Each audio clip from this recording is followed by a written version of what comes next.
Hello friends, स्वागत है आपका हमारे यूट्यूब चैनल नासी एकेडमी केराना में। आज हम 11वीं क्लास एनसीईआरटी चैप्टर 2 बायोलॉजी का बायोलॉजिकल क्लासिफिकेशन के साथ में उसके पहले पार्ट में आ गए हैं। बायोलॉजिकल क्लासिफिकेशन में हम जो इतने भी ऑर्गेनिज्म इस दुनिया में हैं, सभी ऑर्गेनिज्म, यहाँ पर ध्यान दीजिए भाई जुनेद, सभी ऑर्गेनिज्म जितने भी इस दुनिया में है उनका क्लासिफिकेशन देखेंगे कि उनको किस तरीके से क्लासिफाइड किया गया, वर्गीकृत किया गया, कैसे उनको बांटा गया है। सबसे पहला जो वर्गीकरण या क्लासिफिकेशन हुआ, तो इसमें थोड़ा सा ध्यान से देखना है आपको। आपने नाम सुना होगा एरिस्टोटल, जिसे अरस्तु बोलते हैं हिंदी में। अरस्तु ने पहला क्लासिफिकेशन दिया सबसे पहले, ठीक है। उसने कहा कि दुनिया में जो है एनिमल्स को दो कैटेगरी में बांट दिया। उसने कहा कि एनिमल्स भी दो तरह के होते हैं, 2 तरह की कैटेगरी होती है एनिमल्स की। एक को कहा एनीमिया और एक को कहा एनीमिया। ये 2 कैटेगरी सबसे पहले इन्होंने बनाई, एनीमिया और एनीमिया। एनीमिया का मतलब होता है खून की कमी, तो लैक ऑफ रेड ब्लड, जिनमें रेड ब्लड नहीं होगा। यहां पर आप लिख सकते हैं lack of red blood, lack of red blood, जिनमें लाल खून की कमी होगी। और यहां पर जिनमें रेड ब्लड प्रेजेंट होगा, रेड ब्लड होगा, लाल खून होगा, एनीमिया। तो एनीमिया का मतलब खून की कमी वाले। तो ऐसे ऑर्गेनिज्म बताए उनमें इन्होंने कि ऐसे एनिमल जिनमें लाल खून नहीं होगा, रेड ब्लड नहीं होगा, वो एनीमिया कैटेगरी में आ जाएंगे, और जिनमें रेड ब्लड होगा वो एनीमिया कैटेगरी में आ जाएंगे। ये क्लासिफिकेशन दिया गया किसके थ्रू? एरिस्टोटल के थ्रू। फिर उसके बाद में एरिस्टोटल के बाद में अगला क्लासिफिकेशन जो दिया गया, 2 किंगडम थ्योरी आई। कौन सी आई? 2 किंगडम थ्योरी। कि पूरी दुनिया में जितने भी एनिमल है वो 2 किंगडम में बटे हुए हैं। उसके 2 किंगडम है। पूरी दुनिया में जितने भी एनिमल है उनके कितने किंगडम है? 2 किंगडम है। ये थ्योरी डेवलप्ड की थी, आपने नाम बहुत बखूबी सुना होगा उनका। तो this theory was given by Linnaeus. ये थ्योरी दी थी लिनियस ने। लिनियस वही साइंटिस्ट है जिसने एनिमल्स हो या प्लांट्स हो उनका नोमेनक्लेचर सिस्टम बनाया था, नामकरण सिस्टम बनाया था कि किसी भी ऑर्गेनिज्म का नेम आप कैसे रख सकते हैं, साइंटिफिक नेम कैसे बना सकते हैं। पहला लेटर जो होता था वो जेनेरिक को डिनोट करता था, दूसरा लेटर उसकी स्पीसीज को डिनोट करता था, ठीक है। फिर इन्होंने 2 किंगडम थ्योरी में लिनियस ने बताया कि पूरी दुनिया में 2 ही किंगडम है। कौन कौन से बताए? नंबर 1 इन्होंने कहा प्लांट्स है, या तो दुनिया में प्लांट्स है, या फिर दूसरे इन्होंने बताया पूरी दुनिया में एनिमल्स है। तो इन्होंने कहा पूरी दुनिया में 2 ही चीजें हैं, या तो प्लांट्स है या एनिमल है। हर चीज को प्लांट या एनिमल में कंसिडर करा गया, या तो पेड़ पौधे हैं या जानवर हैं, ठीक है ना। तो 2 kingdom theory was given by Linnaeus, ठीक है। फिर ये थ्योरी इतनी ज्यादा नहीं चली। इसके बाद में जो थ्योरी आई, यहाँ पर एरिस्टोटल की थ्योरी है सबसे पहले, इसको हम थोड़ा सा एक बार देख लेते हैं। वैसे तो हमने ये पढ़ लिए, लेकिन इससे पहले हम अपनी तरफ से एक बार बता देते हैं। इसके बाद में जो ज्यादा चलने वाली थ्योरी जो थी, तीसरी जो theory I, that was third theory, जो इंपॉर्टेंट भी थी और बहुत ज्यादा चली, 5 kingdom theory. 5 kingdom theory, 5 kingdom theory. तो 5 किंगडम थ्योरी जो है ये किसने दी थी? ये आता है कि गिवन बाय, तो ये दी गई आर.एच. विटेकर, साइंटिस्ट हैं आर.एच. विटेकर, इनके द्वारा दी गई 5 किंगडम थ्योरी। इसके अकॉर्डिंग पूरी दुनिया में जितने भी ऑर्गेनिज्म है वो 5 कैटेगरी में डिवाइडेड है, 5 कैटेगरी में बटे गए हैं, ठीक है ना। पूरे दुनिया के जितने भी ऑर्गेनिज्म है उनको 5 कैटेगरी में बांटा गया है। आर.एच. विटेकर ने दी थी। किस ईयर में दी थी? इससे नीट में क्वेश्चन बना हुआ है, 1969, 1969 में। कौन साल में दी थी भैया? 1969 में ये दी गई थी आर.एच. विटेकर के द्वारा। इसके अकॉर्डिंग आर.एच. विटेकर के अकॉर्डिंग पूरी दुनिया में 5 किंगडम है। इन्होंने कहा पूरी दुनिया में जो एनिमल्स या ऑर्गेनिज्म है, प्लांट है, एनिमल है, कुछ भी है, उनको 5 कैटेगरी में हम बांट देते हैं। कैटेगरी नंबर 1 क्या कहती है? कैटेगरी नंबर 1 है आपका मोनेरा, कैटेगरी नंबर 2 है प्रोटिस्टा, फिर फंजाई, फिर प्लांटी, और फिर 5वां है एनिमेलिया। तो आपको इनके सभी के नाम याद रखने पड़ेंगे कौन कौन से हैं। तो पहली जो है that is Monera, Monera. Second जो है that is protista, Monera, protista. Third है फंगी, एंड फोर्थ है प्लांटी, एंड 5 है आपकी एनिमेलिया, एनिमेलिया। ये 5 किंगडम थ्योरी इन्होंने बनाई, ठीक है ना, आर.एच. व्हिटेकर ने, कहा कि पूरी दुनिया में जितने भी ऑर्गेनिज्म है वो 5 कैटेगरी में आ गए। हालांकि बाद में इस थ्योरी में भी कंप्लीट ऑर्गेनिज्म के बारे में नहीं आया, जैसा वायरस छूट गए, प्रियॉन्स छूट गए, ठीक है ना, इस तरह के कई अदर और भी चीजें थी जो छूट गई, तो उनके लिए एक अलग सिस्टम बना दिया गया, एक अलग किंगडम बना दिया गया। तो यहाँ पर जैसा मोनेरा है, मोनेरा के अंदर आते हैं ऑल बैक्टीरिया, सभी बैक्टीरिया इसमें आते हैं, जितने भी बैक्टीरिया हैं दुनिया के वो मोनेरा किंगडम में आते हैं। दूसरा किंगडम है प्रोटिस्टा, इसमें आते हैं ऑल प्रोटिस्टियंस, क्या आते हैं, ऑल प्रोटिस्टियंस, कि जितने भी प्रोटिस्टियंस हैं वो सब इसी के अंदर आते हैं। एग्जाम्पल क्या क्या है प्रोटिस्टियंस के, जैसा एग्जाम्पल में हो जाएगा अमीबा हो गया आपका, एग्जाम्पल में क्या हो गया, अमीबा हो गया, या पैरामीशियम हो गया, ठीक है, क्या हो गया, पैरामीशियम हो गया, यूग्लिना हो गया, ये सारे के सारे इसमें आ जाएंगे। फिर अगर हम बात करें फंगी की, इसमें आते हैं ऑल फंगस, जितने भी फंगस हैं वो सभी इसी किंगडम में आ जाएंगे। और फंगस के एग्जाम्पल क्या हो जाएंगे भैया, फंगस के एग्जाम्पल हो जाएंगे जैसा कि हो गया आपका माइसीलियम, माइसीलियम जिसे फूई बोलते हैं आप आम भाषा में, कि फूई लग गई, ठीक है ना। एगेरिकस हो गया, एगेरिकस बताओ भाई किसे पता है आप में से, कोई जानता है एगेरिकस, हाँ भाई बता समझ, एगेरिकस क्या है, एगेरिकस मशरूम, बिल्कुल सही बात है, मशरूम का नाम सुना होगा ना आपने, सांप की छतरी भी जिसको बोलते हैं वो। प्लांटी में जो है ऑल प्लांट्स आ जाएंगे, क्या आ जाएंगे, ऑल प्लांट्स। इन्हें भी फिर फर्दर डिवाइड किया गया है, इनकी क्लासेस हैं, जब फंगी की 3 क्लासेस हैं, फाइकोमाइसिटीज, एस्कोमाइसिटीज, बेसिडियोमाइसिटीज। प्लांटी की 5 क्लास है, ठीक है ना, 5 क्लास कौन कौन सी ये मैं लिख दूंगा आपको, ठीक है नहीं, इसमें एल्गी है, ब्रायोफाइट है, टेरिडोफाइट है, जिम्नोस्पर्म है, एंजियोस्पर्म है, 5 क्लास है। एनिमेलिया के अंदर फिर बहुत सारे फाइलम है, 11 के करीब फाइलम है, आपने पढ़े होंगे। तो एनिमेलिया में आ जाएंगे ऑल एनिमल्स, सभी एनिमल्स आ जाएंगे इसके अंदर, ठीक है, क्लियर है। तो अब हम धीरे धीरे देखते हैं, इसको डिस्क्राइब करते हैं, जैसे कि एरिस्टोटल क्लासिफिकेशन, एरिस्टोटल ने क्या क्लासिफिकेशन दिया।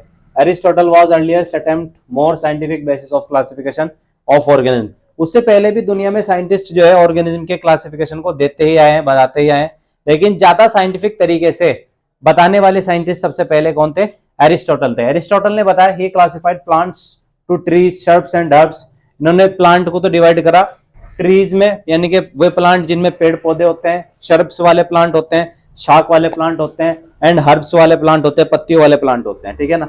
एंड एनिमल्स को 2 ग्रुप में बांटा, जैसे कि मैंने बताया था, एक रेड ब्लड वाले और एक विदाउट रेड ब्लड वाले, ठीक है ना, एक वो जिनमें लाल खून होता था और एक वो जिनमें लाल खून नहीं होता था। तो जिनमें रेड ब्लड होता था उनमें कौन कौन से आते हैं, एग्जाम्पल मेमल्स बताया उन्होंने, मेमल्स जो अपने बच्चों को दूध पिलाते हैं, स्तनपान करते हैं, लिजार्ड हो गया छिपकली, बर्ड्स हो गए उड़ने वाले पक्षी, और फिश मछलियां हो गई। तो ये तो बताया उन्होंने कि रेड ब्लड वाले हैं, कि इनके शरीर में लाल खून पाया जाता है सभी के अंदर, ठीक है। फिर दूसरे नो रेड ब्लड, कि जिनके अंदर रेड ब्लड नहीं पाया जाएगा। तो रेड ब्लड वाले क्या कहलाते थे, मैंने अभी बताया आपको, जिनमें रेड ब्लड होता था उनको बोलते थे इनीमिया, और जिनमें नहीं होता था उनको बोलते थे एनीमिया। वो एनीमिया किंगडम में, एनीमिया मतलब उसमें आते थे कैटेगरी में, एनीमिया। एनीमिया में हार्ड बॉडी वाले थे, हार्ड बॉडी, जिनकी बॉडी हार्ड होती है, यानी कि बाहर से बॉडी जो है कैल्शियम कार्बोनेट का कवच उनके बॉडी पे होता है, जिससे उनका जो शरीर है वो हार्ड बन जाता है। इसमें इंसेक्ट है, इंसेक्ट का मतलब कीड़े वगैरह जो होते हैं सारे के सारे वो इसी कैटेगरी में आ जाते हैं। फिर सॉफ्ट बॉडी वाले भी होते हैं, जिनका शरीर सॉफ्ट होता है, इसमें शेल, जिनके ऊपर शेल होगा, परत होगी, परत वाले हैं सेलफिश, ठीक है ना, सेलफिश देखा ना आपने, घोंगा होता है, ठीक है, समुद्र के किनारे ज्यादा मिलते हैं। और एक नो शेल, जिनके ऊपर कोई शेल नहीं होता, कोई कवच नहीं होता, जैसा कि हो गया जेलीफिश, क्या हो गया, जेलीफिश, जिसके ऊपर कोई कवर नहीं होता है। फिर उसके बाद में आगे देखते हैं टू किंगडम थ्योरी जो है किसने दी, क्या दिया टू किंगडम थ्योरी में। तो टू किंगडम थ्योरी जो है इन्होंने दी, that is he is Linnaeus, ये लीनियस है, ठीक है ना, आप देख सकते हैं लीनियस ने दिया। 1758 ईयर इंपॉर्टेंट है, साल आपसे पूछा जा सकता है पेपर में, किस में पूछा जा सकता है पेपर में, कि भैया लीनियस की जो थ्योरी है वो कौन से साल में दी गई, तो वो दी गई है 1758 में, ठीक है, ये आपको ध्यान रखना। लीनियस ने अपनी थ्योरी प्रपोज की कि ऑर्गेनिज्म में को उन्होंने 2 कैटेगरी में बांट दिया, कि पूरी दुनिया में ऑर्गेनिज्म जो है 2 कैटेगरी में बटे हुए हैं, या तो पूरी दुनिया में एनिमल्स है या पूरी दुनिया में प्लांट्स है, या तो एनिमल्स है या फिर क्या है प्लांट्स। तो उस समय इतना साइंटिफिक सोचना ये भी बहुत बड़ी बात होती थी, ठीक है ना, इतना भी सोच पाना ये भी क्या होती थी, बहुत ही बड़ी बात होती है, या तो दुनिया में एनिमल्स है या फिर दुनिया में क्या है प्लांट्स है।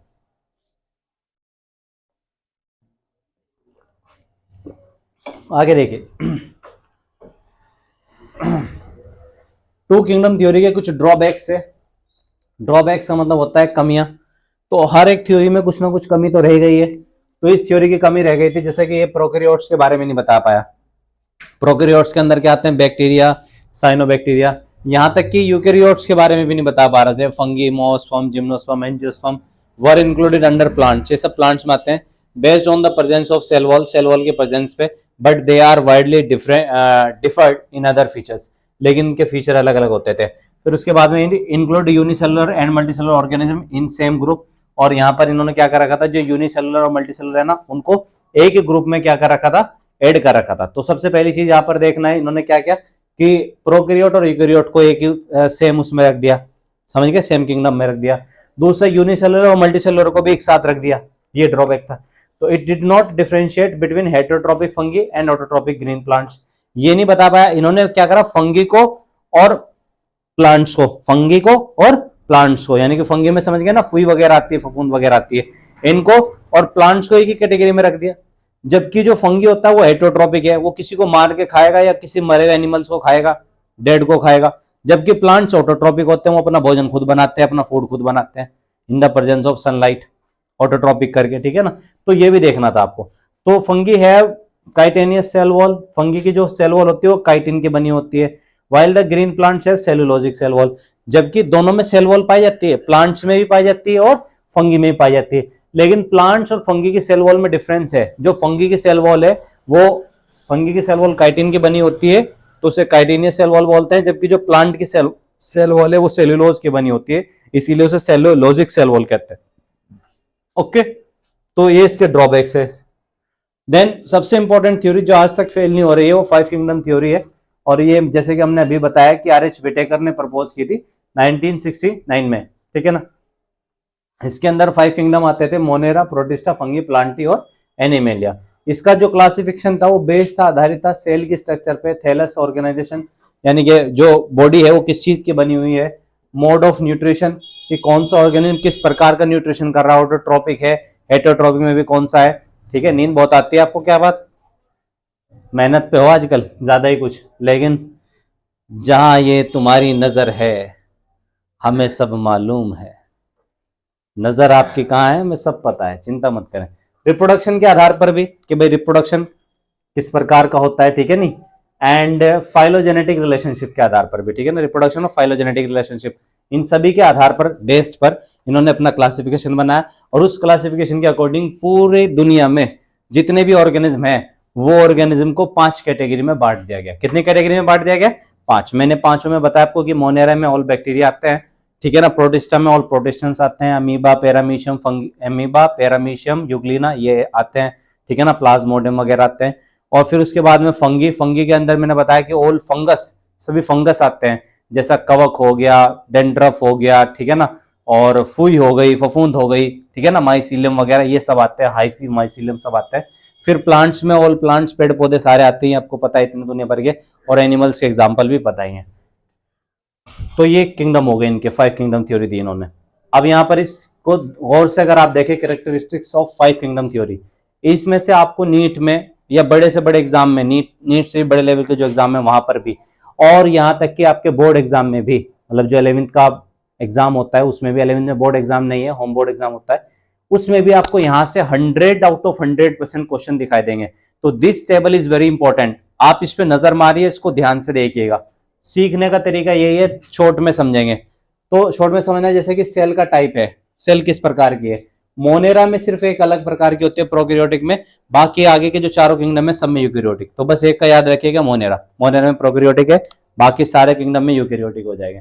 फिर सेल वॉल, कि भैया इनमें सेल वॉल किस तरह की होती है। अगर आप देखें इसमें सेल वॉल जो है इसमें प्रेजेंट होगी, मोनेरा किंगडम में होगी नॉन सेलुलोजिक, यानी कि बिना सेलुलोज की होगी। किसकी होगी, बिना सेलुलोज की। अब सवाल जैसा मान लो समझ के दिमाग में एक सवाल आया, सर अगर सेलुलोज की नहीं होगी तो किसी चीज की तो बनी होगी, सेल वॉल होगी।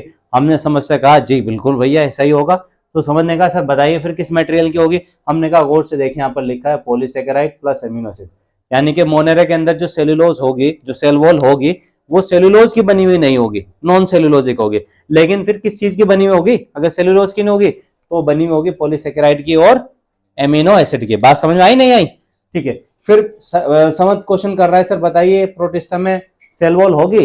तो हमने समझ से जवाब दिया कि भैया सुनिए होगी, लेकिन किसी किसी में होगी। तो प्रेजेंट इन सम, कुछ में होगी कुछ में नहीं होगी, ठीक है। फिर फंगी में होगी, प्रेजेंट होगी, और काइटिन और पॉलीसेकेराइड की बनी हुई होगी। सेलुलोज की बनी हुई यहाँ भी नहीं है, किसकी बनी हुई है? काइटिन एक सब्सटेंस होता है, पॉलीसेकेराइड भी एक सब्सटेंस होता है, पदार्थ होता है, इन दोनों की बनी होती है। फिर प्लांट में होगी, होगी प्रेजेंट होगी, और किसकी बनी होगी? सेल्यूलोज की बनी होगी, ठीक है ना।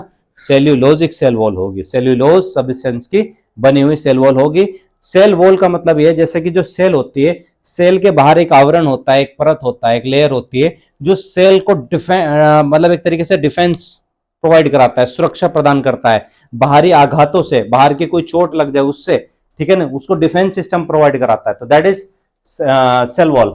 फिर एनिमल में देख लो, यहाँ पर एनिमल में क्या होगी? तो दुनिया में बस एनिमल ही ऐसे होते हैं जिनमें सेल वॉल नहीं पाई जाती। तो किसी भी एनिमल की सेल पर सेल वॉल नहीं पाई जाती है। एनिमल की सेल जो होती है उसमें पाई जाती है प्लाज्मा मेम्ब्रेन, ओके, जिसके लिए मॉडल दिया गया था सिंगर एंड निकोलसन के द्वारा प्लाज्मा मेम्ब्रेन को समझाने के लिए। फिर nuclear membrane, what is nuclear membrane? आप बताइए न्यूक्लियर मेम्ब्रेन क्या होती है? जुनैद आप बताइए, सेकंड जुनैद आप बताइए, मिस्टर साद, शान, रियान, एनीवन नो? कोई नहीं जानता? Usman, do you know?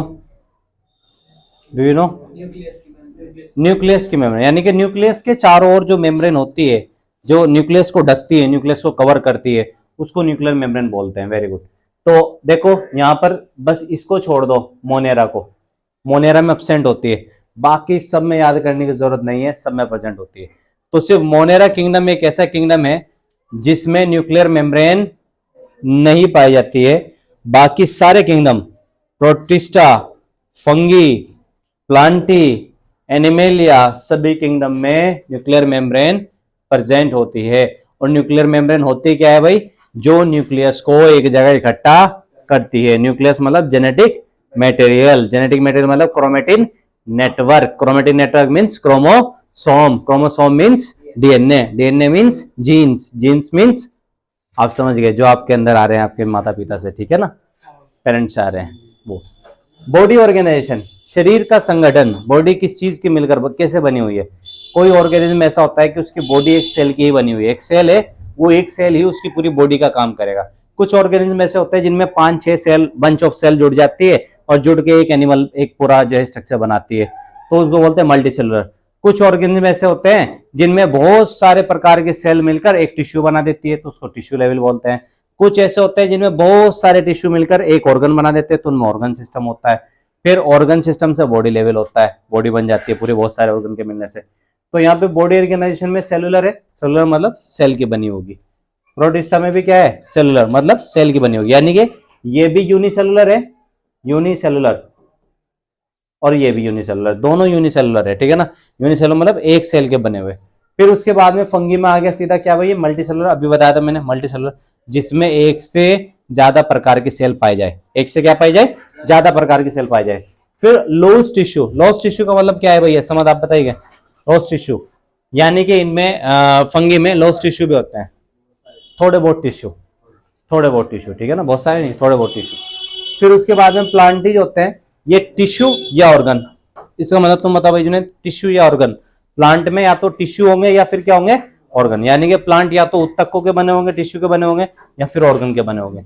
अगला एनिमेलिया में देखेंगे, एनिमेलिया में टिश्यू, ऑर्गन या ऑर्गन सिस्टम पाया जाता है। इसका मतलब आप बताओ समझ। हाँ, कि जो एनिमेलिया किंगडम है इसमें टिश्यू, ऑर्गन या ऑर्गन सिस्टम पाया जाता है। हाँ, या ऑर्गन से, ऑर्गन सिस्टम से। ऑर्गन सिस्टम का एग्जांपल कौन है? Human being organ system. हमारी बॉडी में बहुत सारे ऑर्गन है ना, बहुत सारे ऑर्गन मिलके पूरी बॉडी बना रहे हैं और फिर पूरी बॉडी फंक्शन कर रही है, काम कर रही है, ठीक है। फिर मोड ऑफ न्यूट्रिशन, न्यूट्रिशन के प्रकार कि भाई किस तरह का खाना पीना करते हैं, खान पान क्या है।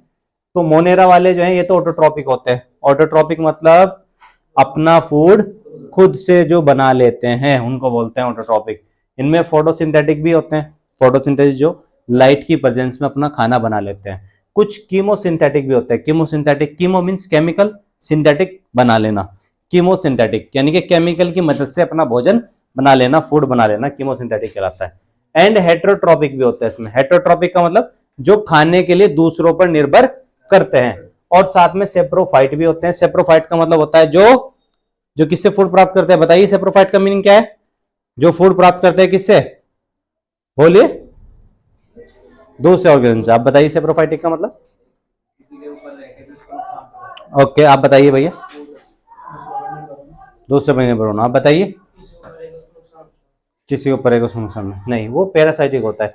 सेप्रोफाइटिक का मतलब है जो डेड ऑर्गेनिज्म, मरे हुए जंतुओं से अपना भोजन प्राप्त करते हैं, उनको बोलते हैं सेप्रोफाइटिक मोड ऑफ न्यूट्रिशन। ठीक है, सेप्रोफाइटिक किसको बोलते हैं, जो मरे हुए से अपना भोजन प्राप्त करते हैं। ठीक है ना, जैसा बैक्टीरिया वगैरह हो गए, फंगी वगैरह हो गए, ये जो डेड बॉडीज होती है ये उनके ऊपर लग जाता है, डेड बॉडीज के ऊपर। ठीक है ना, उनसे अपना फूड प्राप्त करता है। फिर उसके बाद में पैरासाइट होते हैं। What is parasite? पैरासाइट होते हैं जो दूसरों की बॉडी पर रहेंगे और उनको नुकसान पहुंचाएंगे। जैसे मान लीजिए जोक एक्सटर्नल पैरासाइट है, बाहर से चिपक जाएगी, आपका खून चूसती रहेगी, तो बॉडी पे आपकी है और खून भी चूस रही है, तो नुकसान पहुंचा रही है। जू हो जाती है सर में, लाइस बोलते हैं, तो वो भी इसी तरीके से जो है खून चूस रही है और साथ में नुकसान पहुंचा रही है, आपकी बॉडी पे रह रही है। पेट में आपको पता होगा एस्केरिस हो जाते हैं, जिन्हें जून बोलते हैं, बच्चों के पेट में कीड़े हो जाते हैं। ठीक है ना, तो वो हमारी बॉडी में रह रहे हैं, बॉडी से फूड प्राप्त कर रहे हैं, बॉडी को नुकसान भी पहुंचा रहे हैं, तो ऑल दीज आर पैरासाइटिक। ठीक है ना। फिर प्रोटिस्टेंस क्या होते हैं भाई, ये ऑटोट्रॉपिक होते हैं। ऑटोट्रॉपिक जो अपना फूड खुद बना ले, और इनमें ज्यादातर क्या होता है, फोटोसिंथेटिक होते हैं। फोटोसिंथेटिक सनलाइट से अपना फूड बना लेते हैं। एंड हेटरोट्रॉपिक होते हैं। हेटरोट्रॉपिक मींस जो किसी पर डिपेंड रहते हैं। ठीक है ना। अच्छा, इनमें एक प्रोटिस्टा के अंदर एक ऐसा एग्जांपल है यूग्लिना। यूग्लिना एक ऐसा एग्जांपल है जिसे प्लांट और एनिमल्स के बीच की कड़ी माना गया है, कि प्लांट और एनिमल के बीच की कड़ी है। यूग्लिना ऐसा है कि वो फोटोसिंथेसिस भी कर सकता है, प्रकाश की प्रेजेंस में अपना फूड भी बना सकता है, और वो हेटरोट्रॉपिक भी होता है, किसी का शिकार भी कर सकता है। तो दोनों ही बातें उस पर निर्भर करती है। किसके ऊपर निर्भर करती है? दोनों। यूग्लिना वो उस कंडीशन के एतबार से, जैसी भी सिचुएशन होगी उस सिचुएशन के एतबार से जो है अपना फूड प्राप्त कर सकता है। ठीक है, तो आप देख लीजिएगा एक बार इस टेबल को।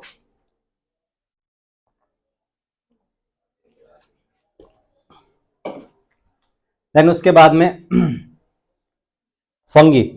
फंगी में मोड ऑफ न्यूट्रिशन क्या होता है? ये हेटरोट्रॉपिक होते हैं।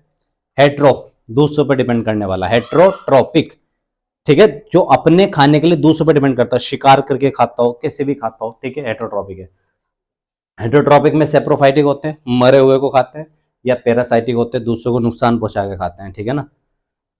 फिर प्लांटी, प्योर ऑटोट्रॉपिक होते हैं, ओनली फोटोसिंथेटिक होता है। ठीक है ना, फोटोसिंथेटिक जैसे प्लांट में आपको पता ही है, प्रकाश संश्लेषण फोटोसिंथेसिस की प्रोसेस होती है, जिसमें sunlight, carbon dioxide, water, chlorophyll, चार सब्सटेंस मिलके प्लांट का क्या होता है मटेरियल, फूड मटेरियल क्या होता है प्लांट का? क्लोरो फूड मटेरियल है ग्लूकोज, स्टार्च होता है उनका। ठीक है ना, रिजर्व फूड उनमें स्टार्च होता है, तो स्टार्च बनाते हैं और फिर स्टार्च से ग्लूकोज में कन्वर्ट हो जाता है वो। देन उसके बाद एनिमेलिया है। एनिमेलिया हेटरोट्रॉपिक होते हैं पूरी तरीके से, एनिमल्स, हम भी आ रहे हैं एनिमल्स में। तो ये होलोजोइक होते हैं। व्हाट इट मींस, होलोजोइक का मतलब क्या है? आप बताओ holozoic. You don't know? Why don't know? Why don't know? तुम बताओ होलोजोइक। पूरे 1.5 साल से क्या कर रहे हैं आप? आपको होलोजोइक नहीं पता चला है? हेटरोट्रॉपिक होता है उसका मतलब, तो जो दूसरों पर डिपेंड करता है। हाँ, चलने की तो बहुत कुरकुरी रहते रे, छिपकली सी तू। हेटरोट्रॉपिक। होलोजोइक का मतलब होता है जो फूड को प्रोसेस करते हैं। All those organism those process the food inside the body, जो बॉडी के अंदर फूड को प्रोसेस करते हैं। ठीक है ना, यानी कि पूरा फूड खा लेते हैं पहले, खाने के बाद में स्टमक में आ जाएगा, फिर 5-6 घंटे बाद वहां डाइजेस्ट होगा, फिर डाइजेस्टेड फूड इंटेस्टाइन में जाएगा। देन वहां से उस फूड के अंदर जो इंपॉर्टेंट कंपोनेंट्स हो गए such as carbohydrate, protein, vitamin, minerals etcetera, वो सारी चीजें इंटेस्टाइन से निकल के ब्लड में आ जाएगी, ब्लड से बॉडी के हर एक सेल्स को जाएगी, बॉडी के हर एक सेल्स उससे न्यूट्रिशन प्रोवाइड करेगी, अपने आप को ग्रोथ करेगी, इलोंगेट करेगी। ठीक है ना, अपने आप को सेल डिवीजन करेगी। यहां ध्यान दीजिए, ये सारी चीजें होंगी। ठीक है, तो ये होता है आपका होलोजोइक न्यूट्रिशन, और फिर वेस्ट जो बचेगा वो बॉडी से बाहर निकल जाएगा। फिर सेप्रोफाइटिक। सेप्रोफाइटिक का मीन्स क्या हो गया है? जो एक तरीके से बोल सकते हैं हम कि भाई मरे हुए ऑर्गेनिज्म को खा रहा है, उसको बोलते हैं सेप्रोफाइटिक। तो this is the character of 5 kingdoms. ये उन 5 किंगडम के करेक्टर्स हैं जो हमने आपको दिखाए हैं। अब हम नेक्स्ट अपने वीडियो में यहाँ पर ये किंगडम मोनेरा तक हम छोड़ देते हैं। अब हम एक एक किंगडम को डिटेल में डिस्कस करेंगे अगले पार्ट में, इस चैप्टर के अगले वीडियो में। Kingdom Monera, protista, fungi, plantae and animalia. So we will discuss all these kingdom in our next video, in this next part of the chapter biological classification. And I hope you all viewers like our videos. So please make sure you subscribe our channel and share our videos and also like the videos. Thank you so much.